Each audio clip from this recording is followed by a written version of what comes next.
नमस्कार, मेरा नाम है जितेंद्र चौहान और आप देख रहे हैं स्टेट मिरर हिंदी। आज हम बात करेंगे उत्तर प्रदेश में मायावती के नए समीकरणों की, जिसको वो नाम देती हैं मुस्लिम, दलित और ब्राह्मण। क्यों मायावती को दोबारा से सोशल इंजीनियरिंग याद आ रही है? क्योंकि हमने देखा है मायावती ने जब 2007 में सोशल इंजीनियरिंग का फॉर्मूला अपनाया था तो वो सत्ता में लौट आई थी और उनको बड़ी जीत मिली थी। क्या वाकई में दोबारा से मायावती उसी फार्मूले को अपनाने जा रही हैं सत्ता में वापसी के लिए? जो कि हमने देखा है कि इस वक्त मायावती उत्तर प्रदेश में शून्य पर हैं। और क्या वो इस फार्मूले के जरिए दोबारा से वापसी कर पाएंगी? मेरे साथ एक बेहद खास मेहमान जुड़े हुए हैं जो उत्तर प्रदेश की राजनीति में गहरी समझ रखते हैं और लगातार अपने विचार रखते रहते हैं। वरिष्ठ पत्रकार निर्मल यादव जी हमारे साथ है। निर्मल जी, बहुत स्वागत है आपका स्टेट मिरर में। बहुत धन्यवाद जितेंद्र जी। निर्मल जी, दोबारा से मायावती को शायद पुराने दिन याद आ रहे हैं अपने, जब वो सत्ता में लौटी थी तो जिस फॉर्मूले के तहत वो लौटी थी, और वो फॉर्मूला था सोशल इंजीनियरिंग। ब्राह्मणों को साथ लेकर आई, मुसलमानों को साथ लेकर आई और दलित पिछड़ों को साथ लेकर आई। क्या मायावती को अब दोबारा से वो फॉर्मूला याद आ गया है कि मुझे उसी फॉर्मूले के जरिए सत्ता में आगे बढ़ सकती हूं मैं, और दोबारा से वो आना चाहती है सत्ता में? यही कारण है कि पहले ब्राह्मण नेता को उन्होंने उत्तर प्रदेश के जालौन की माधोगढ़ सीट से टिकट भी दे दिया है, सबसे पहले टिकट दे दिया है। क्या कुछ पूरे मायने हैं इस टिकट देने के, और क्या वो मैसेज देना चाहती हैं उत्तर प्रदेश की जनता को? थोड़ा समझाइए विस्तार से जरा। जी, जितेंद्र जी बहुत बहुत शुक्रिया। बहुत मौजू और कंटेम्प्रेरी टॉपिक है ये। जी। चूंकि उत्तर प्रदेश की राजनीति में तीन बड़े ध्रुव हम पिछले 2 दशकों से देख रहे हैं। एक बीजेपी, दूसरा समाजवादी पार्टी और बहुजन समाज पार्टी। जी।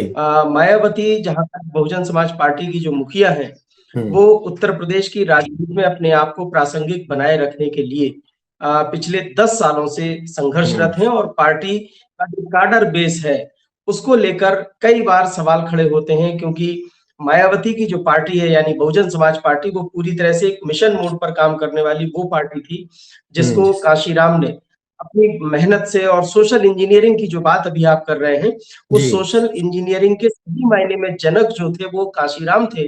और हम्म। उन्होंने ही उत्तर प्रदेश की राजनीति में एक ऐसा जो है वो माहौल बना दिया था, जिसके कारण पूरी यूपी की जो सियासत ने देश की पूरी राजनीति को प्रभावित किया था। बिल्कुल। लेकिन समय के साथ जिस तरह से परिस्थितियां बदली, 2007 में जिस मायावती का जो चुनाव में जीत, प्रचंड जीत हुई थी, और जिस सोशल इंजीनियरिंग की हमने बात की थी, वो हम्म। दरअसल उस वक्त की जो परिस्थितियां थी, उनके हम्म। लिहाज से अगर हम देखें तो बिल्कुल अनुकूल पॉलिटिक्स थी। और उस हम्म। पॉलिटिक्स का उनको जो है जनता ने माकूल और एक सही जवाब, जिसको बिल्कुल हम बिल्कुल। सकारात्मक उत्तर कहते हैं, वो हम्म। दिया था।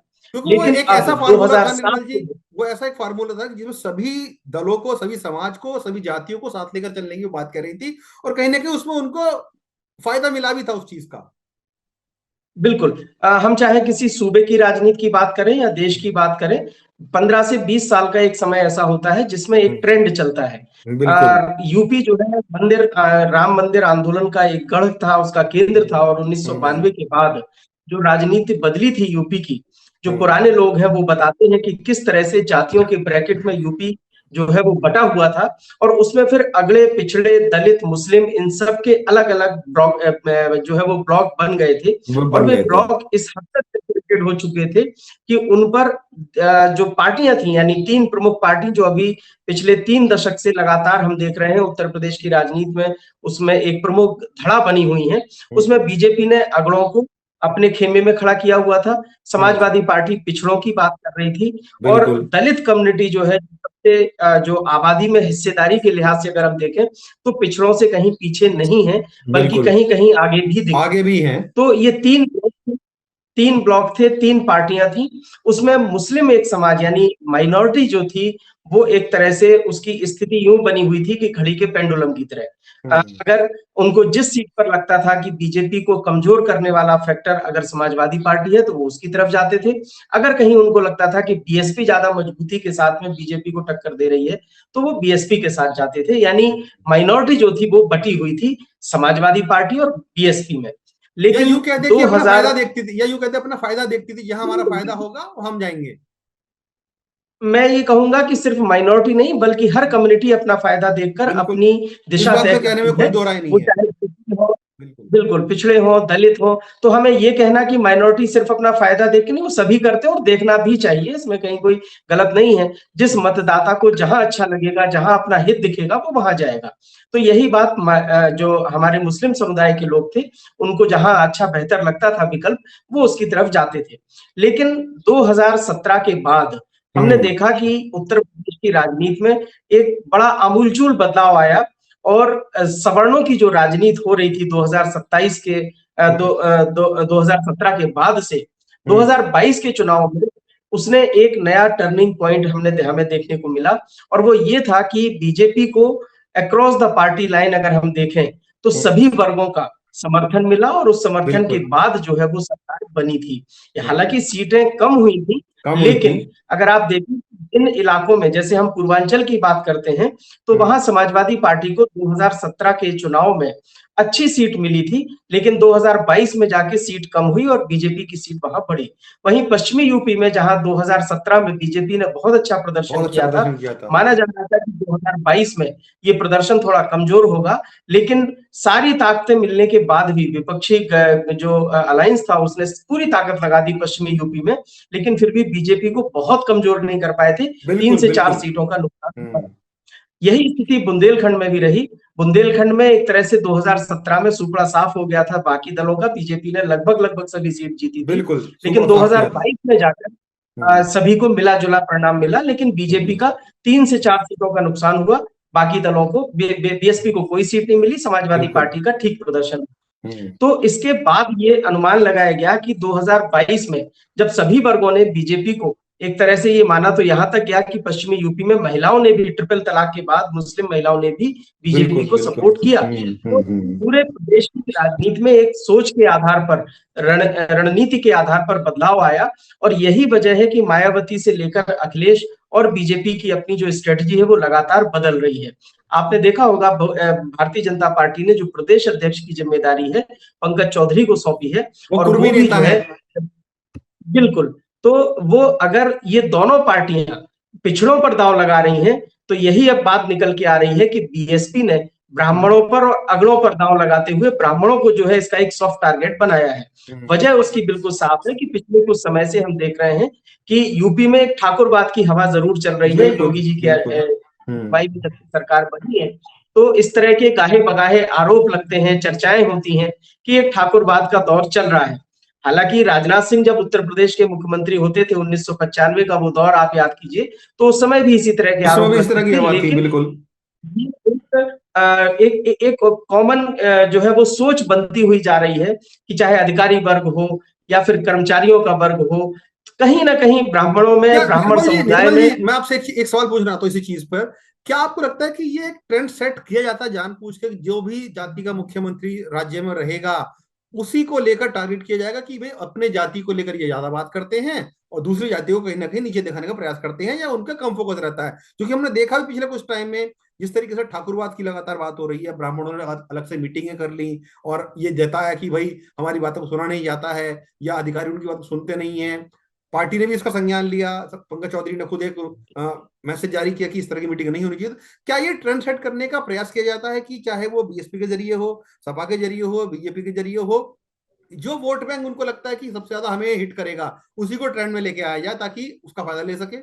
बिल्कुल, ये नैरेटिव सेट करने का एक कंसेप्ट भारत की राजनीति में है, बल्कि मैं तो मानता हूं कि दुनिया भर में आप अगर कहीं भी हम्म देखें तो पॉलिटिक्स का एक बड़ा हिस्सा है कि हम्म हम जातियों के आधार पर या वर्गों के आधार पर या समुदाय, जिसमें धार्मिक समुदाय भी होते हैं, उनके आधार पर भी नैरेटिव सेट किए जाते हैं। हम्म 2022 में एक बहुत क्लियर कट संदेश समाजवादी पार्टी ने विधानसभा में नेता प्रतिपक्ष की जिम्मेदारी अपने चाचा शिवपाल सिंह यादव को न देकर माता प्रसाद माता पांडे प्रसाद को पांडे सौंपी को दे थी। दी थी। ये एक बड़ा संकेत था कि हम्म उत्तर प्रदेश की राजनीति में अब ब्राह्मणों को कैसे ये एहसास कराया जाए कि वे हाशिए पर हम्म जा रहे हैं, हम्म इसके मद्देनजर ये कदम उठाया गया था और समाजवादी पार्टी ने बहुत सोची समझी गई रणनीति के तहत ये फैसला किया था। और हम्म, उसके बाद ही पिछली 2022 की सरकार में ही अगर आप देखें तो 2 उप मुख्यमंत्री बीजेपी ने बनाए, जिसमें ब्रजेश पाठक भी शामिल किए गए। बिल्कुल जबकि पिछले बिल्कुल। 2017 की जब हम बात करते हैं तो केशव प्रसाद मौर्य ही जो है वो उप मुख्यमंत्री थे। बीजेपी का पूरा जो दारोमदार है, उसका जो पूरा फोकस है, वो पिछड़ों की राजनीति में, पिछड़ों की जो वोट बैंक है उसमें किसी न किसी तरह से समाजवादी पार्टी को नुकसान पहुंचाना, उसमें दरार पैदा करना है। और यही वजह है कि पिछड़ों को हमेशा बीजेपी अपने साथ लेकर चलने की बात करती रहती है, और ये दिखाती भी है, एक नैरेटिव सेट करने की कोशिश हुई है। क्योंकि समाजवादी पार्टी के सामने, जी जी जी जी, अपनी बात पूरी करें। अगर आप देखें कि समाजवादी पार्टी के सामने इससे कोई संकट खड़ा होगा, तो मैं नहीं मानता हूं, क्योंकि ये तीन वर्ग जो शुरू से पिछले 4 दशक से हम देख रहे हैं, 1990 के बाद जब राम मंदिर आंदोलन एक राजनीतिक मुद्दा बना, उसके बाद से लेकर अब तक उत्तर प्रदेश में यही 3 ब्लॉक है, अगड़ा, पिछड़ा और दलित। ये 3 ब्लॉक जो है यहाँ की राजनीति को प्रभावित करते हैं। मैंने जैसे कि कहा कि मुस्लिम और माइनॉरिटी जो है वो जहां जाएगा वहां राजनीति की हवा को बदल देगा। लेकिन बीजेपी ने इतने शानदार तरीके से, बहुत ही पॉलिटिकली, अगर आप देखें इसको, बहुत शानदार स्ट्रेटजी के तौर पर, कि इस पूरे ब्लॉक को अपने पक्ष में किया सीटों के आधार पर, यानी क्षेत्रों के आधार पर। अब बुंदेलखंड में अगर मायावती अपने पहले ब्राह्मण उम्मीदवार की घोषणा करती हैं तो इसके मायने हैं। ऐसा नहीं है कि बुंदेलखंड की जो 17 सीटें हैं वे सभी की सभी ब्राह्मण बहुल है, ऐसा बिल्कुल नहीं है। बुंदेलखंड का इलाका है वो दलित जो है वो बहुल माना जाता है। आप चाहे चित्रकूट मंडल में चले जाएं, चाहे आप झांसी मंडल में चले जाएं, इन सभी इलाकों में बहुतायत जो है वो दलित आबादी है। उसके बाद फिर पिछड़े आते हैं और सवर्ण जो है वो तीसरे नंबर पर है। मतलब एक मैसेज देना चाहती है मायावती भी कि भाई मैं दलितों को साथ मेरे है ही हैं, मैं जो ब्राह्मण समाज के लोग हैं उनको भी अपने साथ लेके चलना चाहती हूँ। बिल्कुल बिल्कुल। और अभी अगर आपने देखा हो कि घूसखोर पंडित का विवाद हो, या फिर स्वामी मुक्तेश्वरानंद का मामला हो, इन सभी में मायावती लगातार अपने संदेश दे रही हैं, मीडिया में बयान जारी कर रही हैं और एक संवेदना व्यक्त कर रही है इन सभी समुदायों के साथ में। लेकिन बीजेपी या योगी सरकार पर वो सीधा कोई निशाना नहीं साध रही है। मैं कल की आपको सीधा घटना बताता हूँ। उत्तर प्रदेश में बसपा के एकमात्र विधायक हैं उमाशंकर सिंह, जो कि बीजेपी सरकार में दिनेश प्रताप सिंह के समधी हैं। और उनके घर पर आईटी की रेड हुई है, जिसमें दिनेश प्रताप सिंह, उसमें दिनेश प्रताप सिंह ने अपना बयान, अपनी नाराजगी जाहिर कर दी है। यानी ये एक बड़ा संकेत फिर से आने लगा है। और जो बयान दिनेश प्रताप सिंह ने दिया, उसके बाद फिर मायावती ने अपना बयान जारी किया और इसको अमानवीय करार दिया कि कोई व्यक्ति अगर तरह से बहुत गंभीर कैंसर जैसी बीमारी से पीड़ित है, आखिरी स्टेज में है, और उसके घर पर अगर आईटी है, ईडी की रेड होती है, तो ये अमानवीय है और राजनीतिक तौर पर इसमें ऐसा नहीं होना चाहिए। निर्मल जी, क्या आपको लगता है कि जिस तरह के अभी कृत्य हुआ है, आपने उमाशंकर सिंह का जिक्र किया है, मायावती उनके घर पे गई, और ऐसा पहली बार नहीं जब उनके घर पे गई थी, वो पहले भी लगातार जाती रही हैं, क्या लगता है कि इसके जरिए भी एक मैसेजिंग जनता की भी जाती है कि जो सरकार काम कर रही है, एक बीमार आदमी के घर पर जब वो मिलने जाती हैं तो इस तरह की ईडी ग्रेड पढ़ाई जाती है, तो क्या इससे भी कहीं ना कहीं नेगेटिव इफेक्ट पड़ता है सरकार के ऊपर या वोट बैंक के ऊपर? देखिए, इसके 2 मायने हैं। सत्ता पक्ष के लोगों को इस बात का एहसास है कि निश्चित रूप से संवेदना इस व्यक्ति के साथ में जुड़ेगी जिसके साथ में इस तरह की कार्रवाई हो रही है, और इसका जो लाभ निश्चित रूप से बीएसपी को मिलेगा।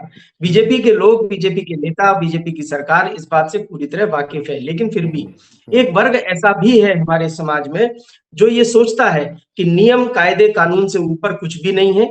अगर कायदे के नियम के अनुसार कोई कार्रवाई होनी है तो वो अपने समय से होगी। उसमें आप अगर बीमार हैं, बीमारी एक अलग चीज है, लेकिन कार्रवाई का अपना एक तय समय है। कार्रवाई अपने हिसाब से होगी, जब उनको लगेगा कि हमें अपने हिसाब से कार्रवाई करनी है, तब कार्रवाई होगी वो। बिल्कुल। और योगी सरकार में एक इमेज ये बनी हुई है कि वो एक फायर ब्रांड नेता है और कानून से ऊपर किसी को नहीं समझते हैं, ये संदेश देना। तो इन दोनों के अपने अपने मायने हैं। दोनों ब्लॉक हैं, जो कानून का पालन करने वाले लोग हैं, जो इसके हिमायती हैं, उनमें इस तरह से एक बहुत ही पॉजिटिव मैसेज जाएगा। लेकिन पॉलिटिकली अगर आप देखें तो फिर वही सवर्ण की बात आती है। मैंने क्यों उमाशंकर सिंह का उदाहरण दिया, ये मामला सवर्ण। तो अगले और पिछड़े की राजनीति का अपना एक मुद्दा जो ये है वो बन गया है। आज सभी अखबारों में, उत्तर प्रदेश के सभी अखबारों में ये खबर बहुत प्रमुखता से है। दिनेश प्रताप सिंह का बयान बहुत प्रमुखता से है और उन्होंने सीधे तौर पर केंद्रीय एजेंसियों को निशाने पर लिया है। ये इसमें एक बड़ा संदेश छुपा हुआ है, क्योंकि जब ठाकुरवाद की बात होती है तो दिनेश प्रताप सिंह पूरी तरह से अपने आप को प्रोटेक्टेड समझते हैं। लोग भी समझते हैं कि इनका संरक्षण है सत्ता के शीर्ष पदों पर बैठे हुए लोगों का। लेकिन केंद्र पर जब बात जाती है तो सभी अपने आप में सहज महसूस करने लगते हैं, क्योंकि मामला उन्होंने केंद्रीय एजेंसी बोला है, केंद्रीय संस्थान शब्दों का बिल्कुल उत्तर प्रदेश के जिक्र नहीं किया है। बिल्कुल, इसके मायने हैं अपने आप में। और उत्तर प्रदेश की राजनीति में ये बहुत छोटी-छोटी चीजें जो हैं, वो एक लंबा संदेश देती हैं, दूर तक इसका असर होता है।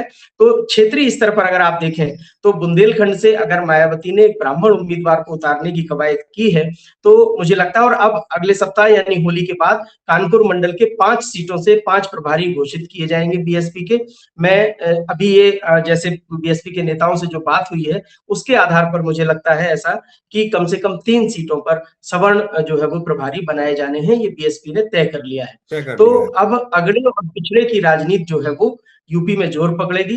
2027 में चुनाव है और बीएसपी ने अपना जो लक्ष्य निर्धारित किया है वो जुलाई तक आधी से ज्यादा सीटों पर अपने प्रभारी घोषित कर दिए जाएंगे। और उनकी अपनी पार्टी की एक परंपरा है कि जो भी प्रभारी होता है उसी को उम्मीदवार बनाया जाता है। बनाया जाता और है। ये एक बहुत अच्छी उनकी है, बहुत अच्छी उनकी एक कवायद है कि उम्मीदवार को पूरा समय मिलता है अपनी बिल्कुल। सीट पर काम करने। लेकिन विमल जी, पार्टी के क्या आपको संगठन लगता को है कि जो फार्मूला 2007 में मायावती ने यूज किया था, उसी के आधार पर वो दोबारा चलने का प्रयास कर रही हैं, क्या वैसी स्थिति अभी मायावती की पार्टी की बनी है, बची हुई है? आपको लगता है कि उतना फायदा मिल सके, थोड़ा बहुत फायदा मिल सके? क्योंकि शून्य पर है वो इस टाइम मायावती, अगर देखा जाए तो एक तरीके से बिल्कुल। उत्तर प्रदेश में। क्या फायदा वाकई में आपको लगेगा कि मिल सकता है मायावती को इस फार्मूले के तहत? या वो ब्राह्मणों को लेकर आती है, अगड़ों की बात करती है, या दलितों को साथ लेकर आती है, मुसलमानों को साथ लेकर आती है? क्या वैसी स्थिति में मायावती अभी है कि फायदा उनको उस हिसाब से ज्यादा मिल जाए जैसा 2007 में मिला था? जितेंद्र जी, 2007 की जो परिस्थितियां थी वो बिल्कुल भिन्न थी। अलग थी और बिल्कुल। बहुजन समाज पार्टी का अपना एक काडर था, संगठनात्मक ढांचा जो था वो बहुत मजबूत था। मजबूत था। अब इन 20 सालों में बहुत बदलाव आया है। उत्तर प्रदेश हम्म। में गोमती से लेकर बुंदेलखंड में बेतवा तक बहुत पानी बह चुका है। बिल्कुल बिल्कुल। संगठन की वो स्थिति अब नहीं बची है। और बहुजन समाज पार्टी की जब हम बात करते हैं, तो निश्चित रूप से दलित समुदाय में भी, मैं चूंकि गांव में भी बहुत ज्यादा समय बिताता हूँ बिल्कुल। और मैं गांव के लोगों से जब बात करता हूँ, तो जो स्थिति माइनॉरिटी की अभी तक यूपी में रही है कि जिसको फायदा होगा वो उसकी तरफ जाते हैं, वही स्थिति अब दलितों की भी हो चुकी है। दलित वर्ग के जो मतदाता है, उनको जहां अपना ज्यादा फायदा दिखता है वो बिल्कुल। उस तरफ जाते हैं। पता है कि बीएसपी की अब सरकार नहीं बननी नहीं है। है इतना बननी है। कॉन्फिडेंस पार्टी के जमीनी कार्यकर्ता में आया है और ना ही पार्टी का जो अपना कैडर बेस्ड मतदाता वर्ग है उसमें आया है। तो इन दोनों के बीच में जब तक ये आत्मविश्वास नहीं होगा कि हमारी हम्म। पार्टी की सरकार बन जाएगी, तब तक इस तरह की जो जातिगत या कास्ट इक्वेशन के आधार पर जो सोशल इंजीनियरिंग है, वो हम्म। फॉर्मूले बहुत काम नहीं नहीं करेंगे। आने। क्योंकि मायावती के साथ एक बहुत बड़ी परेशानी ये हो गई है कि उन्होंने अपने आप को पार्टी के दफ्तर और अपने आवास के बीच में ही सीमित कर लिया है। बिल्कुल। उनकी पार्टी का कोई ऐसा बड़ा नेता नहीं है जो जमीन पर उतर कर काम कर रहा हो। संगठन के बहुत बड़े जो कार्यक्रम पहले होते थे, मुझे याद है काशीराम के समय में बिल्कुल। जो बिल्कुल। हर गांव गांव में बैठती थी, वो सब अब पूरी तरह से क्योंकि परंपरा खत्म हो मायावती के पास चुकी ना है। तो नसीमुद्दीन सिद्दीकी है, ना उनके जो ब्राह्मण चेहरे नेता थे वो उनके साथ में है अब, ना अन्य जाति के नेता कोई बड़ा चेहरा उनके साथ में है कि जो उनका साथ जमीनी स्तर पर निभा सके। निर्मल जी, बहुत शुक्रिया आपका जानकारी देने के लिए, साझा करने के लिए कि जो सोशल इंजीनियरिंग करने का तरीका मायावती दौर से अपना रही हैं कितना कारगर साबित होगा। हाँ, लेकिन इतना जरूर कह सकते हैं कि मायावती ने एक दांव चला है कि अपने संगठन को किस तरीके से दोबारा से रिवाइव करा जाए और जनता के बीच एक संदेश दिया जाए कि दोबारा से वो चाहते हैं कि चाहे वो अगड़ा हो, पिछड़ा हो, मुस्लिम हो या दलित हो, सभी को साथ लेकर चलना चाहते हैं। लेकिन क्या वाकई में इसका फायदा उनको चुनाव में मिल पाएगा, नहीं मिल पाएगा, तो 2027 में तय हो जाएगा। लेकिन कुल मिलाकर मायावती ने एक पहल जरूर कर दी है, इसका परिणाम हमें 2027 में देखने को मिलेगा। निर्मल जी, शुक्रिया आपका बहुत बात करने के लिए। बहुत बहुत धन्यवाद।